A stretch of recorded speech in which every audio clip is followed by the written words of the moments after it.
Well, hello, brothers and sisters. Welcome to my new undisclosed location. It's a long story, but it's the reality of living under the sun, right? Of all the frustration and stuff that doesn't make sense sometimes. And that's the point. We're going to enter this text now of Kohelet. Let him provoke us and charge us, challenge us.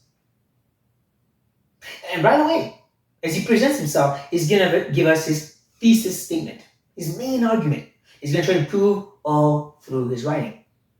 He's going to start by doing it with a poem. It won't be the first or last. It's going to be a frustrating poem, not one that gives us a full answer, something palpable, which is what we usually want.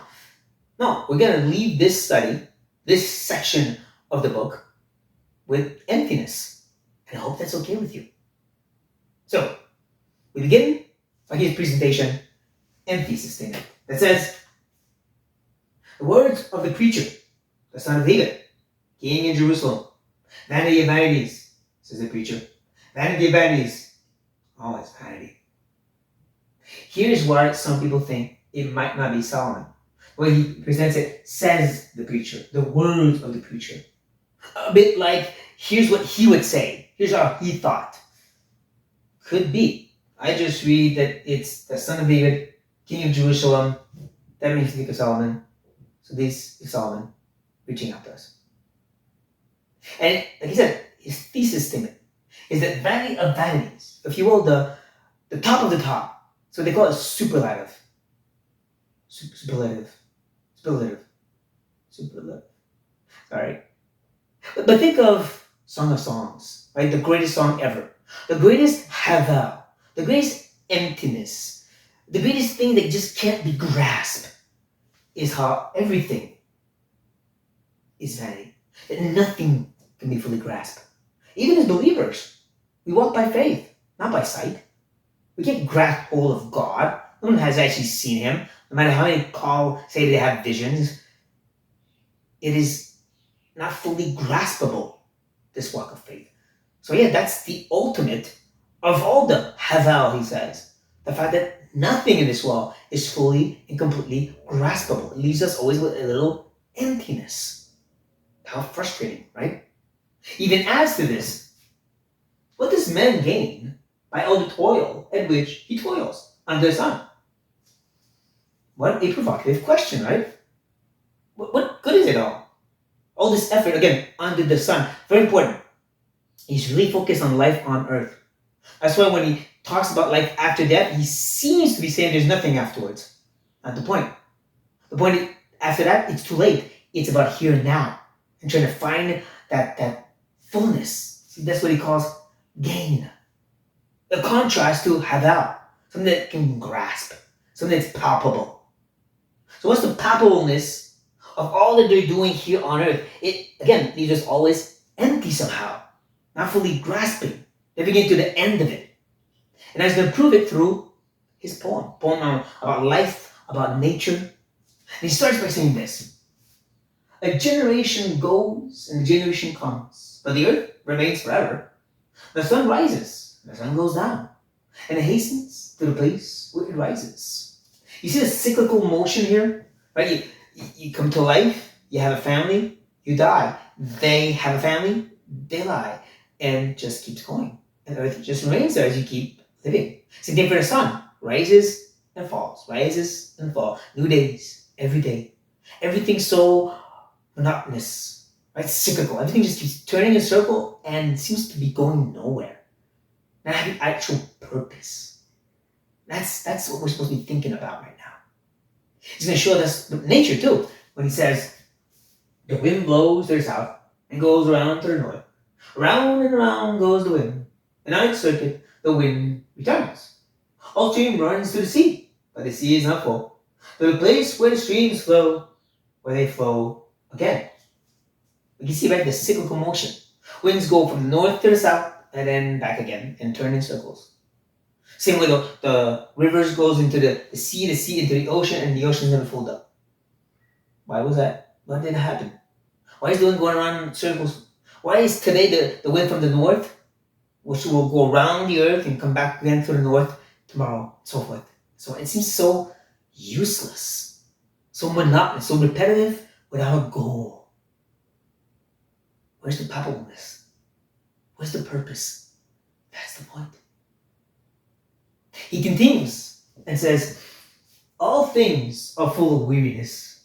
A man cannot utter it. The eye is not satisfied with seeing, nor the ear filled with hearing. It's also frustrating because there always seems to be something new, something we rediscover, something we figure out now that we didn't know before. Right? Medical advances, or the scientific discovery. We thought it was this, but after studies we realized, no, it's more that. We thought these people lived this way, but now we found more information, and actually no, they live that way. And it just keeps getting new. Always new stuff, always mistakes, always something to discover, something to figure out. It seems to be going nowhere. It seems like we never fully figure out about life on earth. Are you feeling the emptiness yet? The frustration? We're supposed to. It's okay. That's what God wants. He then moves on and says, what has been is what will be. What has been done is what will be done. And there's nothing new under the sun. That phrase seems provocative, right? Nothing new? Hello, I'm using a television. Solomon didn't have that. See, it's not about the technology. Of course, there's going to be new technology. It's more of the ideology, the motivations that drives people, the mentalities that leads people. Why does TV exist, especially TV connected to the internet? For entertainment or for learning. But people have always wanted to learn or be entertained. Different things were used, technology evolved, but the same driving force has always been. There's nothing new under the sun in that sense. So it's the same thing pushing people towards that, towards a goal of trying to make sense of life, and ultimately never fully doing that. He continues on that note and says, is there a thing of which it said, see, this is new? It has been already in the ages before us. Again, not technology, but the driving force. Hey, there's something new. When you think about it, when you really take to study it, you realize, no, they're just doing it with better technology, better equipment, what the Egyptians did, or whatever. It's not new. None of it's new. It's just that cycle of repetition again. Stuff around it might be different, but in the end, when you look at it carefully, it's the same thing. We're still doing the same thing. It still seems to lead nowhere because life just keeps going on. New generations, new people, new stuff, and it doesn't really lead anywhere. Are you feeling that frustration yet? Because now, Quell will bring it home. This will be the last word in his poem before he moves on to something else for next time. He's going to say, there is no remembrance of former things. Nor will there be any remembrance of later things, yet to be among those who come after. We might know a bit about guys like Napoleon or Alexander the Great. But what about the people around them? The servants, let's say. I mean, servants have always existed. You could call them slaves, servants. There's always been people around taking care of others. But we'll never know them. They've disappeared into history. And even when we talk about those known people, we have some information about Napoleon or Alexander, but we don't know everything about them. Some of the stuff they said and done, we kind of think it might have been that, but we can't be sure. Nobody recorded it.